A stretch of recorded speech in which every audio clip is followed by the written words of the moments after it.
আজকে আমি দেখাবো কিভাবে খুব সহজেই আপনারা ঘরে বসে নিজেরাই রেগুলেটর এবং ফ্যান ডিমার সংযোগ করবেন। আশা করি ভিডিওটি টানাটানি না করে শেষ পর্যন্ত দেখতে থাকবেন। আর আমার চ্যানেলে নতুন হয়ে থাকলে আমার চ্যানেলটি সাবস্ক্রাইব করবেন। তো এখন ভিডিওতে যাই। এটি সেট করার জন্য সর্বপ্রথম আমাদেরকে একটি রেগুলেটর এবং একটি সুইচ লাগিয়ে নিতে হবে। আর এখন দেখতে পাচ্ছি একটা টু পিন লাগানো এটি তার। এটাকে আমরা মেইন লাইন বানাবো। তো আমরা এখন সর্বপ্রথম এখানে পজিটিভ তারটা দেখতে পাচ্ছি লাল কালারের, এটা আমরা সুইচের সাথে সংযোগ করে নিব।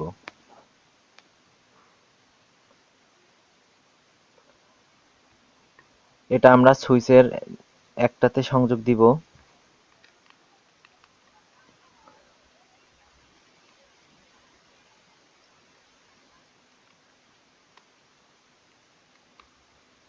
হ্যাঁ, সুইচের একটাতে সংযোগ দেওয়া হয়ে গেছে। এখন আমরা দেখতে পাচ্ছি রেগুলেটরের দুটি তার,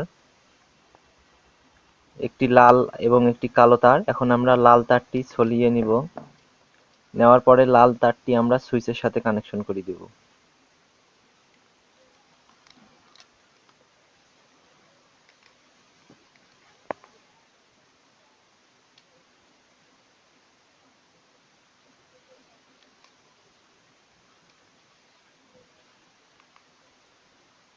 সুইচের সাথে কানেকশন করে দিলাম। এখন আমাদেরকে ফ্যানের একটা তার নিতে হবে।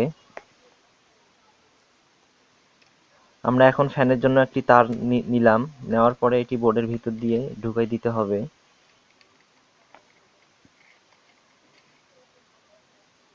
এখন ফ্যানের দুটি তার, একটা হচ্ছে লাল এবং একটি হচ্ছে কালো। এখন আমরা লাল তারটি আমরা রেগুলেটরের কালো তারের সাথে সংযোগ করে দিব। আমরা ফ্যানের লাল তারটি, ফ্যান থেকে যেটা আসছে পজিটিভ তারটি আমরা ফ্যানের রেগুলেটরের সাথে জয়েন্ট লাগাই দিলাম। জয়েন্ট দেওয়ার পরে এটি সুন্দরভাবে টেপ লাগিয়ে পেঁচিয়ে দিতে হবে।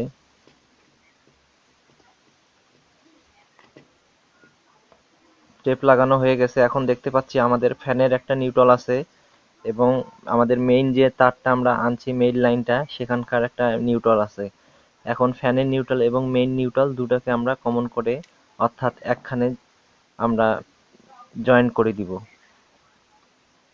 জয়েন করার পরে এটা আমরা সুন্দরভাবে এটিও আমরা টেপিং করে নিব, যেন এটা লাইনের সাথে লেগে ফল্ট না হয়। সংযোগ হয়ে গেছে। এখন আমাদেরকে সুন্দরভাবে বোর্ডটি লাগাতে হবে।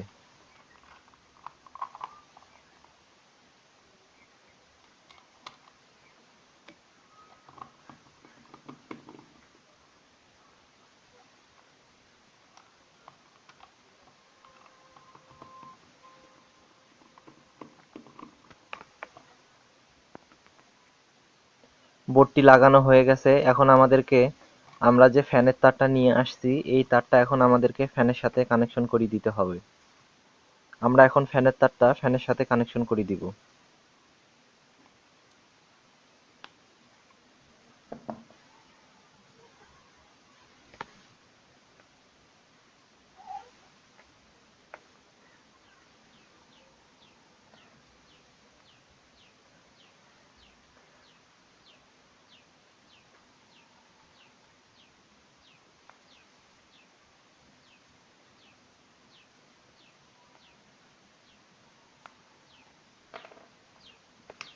ফ্যানের সাথে কানেকশন করা হয়ে গেছে।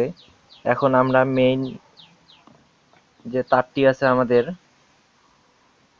এখন আমরা মাল্টিপ্লাগে আমাদের মেইন তারটি ওখানে সংযোগ করে দিব। আমরা টু পিন করে মেইন লাইনটি নিলাম। নেওয়ার পরে এখন এখানে আমরা যদি সুইচ চাপ দেই তাহলে আমাদের ফ্যানটি স্টার্ট হবে। আমরা সুইচ চাপ দেওয়ার পরে রেগুলেটর ঘোরালাম, আমাদের ফ্যানটি চালু হয়ে গেছে। আবার সুইচ অফ করলে আমাদের ফ্যানটি বন্ধ হবে। আমরা যদি আবার ফ্যানটি ঘোরাতে যাই তাহলে আমাদেরকে সর্বপ্রথম সুইচ দিতে হবে। দেওয়ার পরে আমরা যদি রেগুলেটর ঘুরে দেই তাহলে আমাদের ফ্যান চালু হবে। আর যদি রেগুলেটর অফ করে দেই তাহলে আমাদের ফ্যান বন্ধ হবে।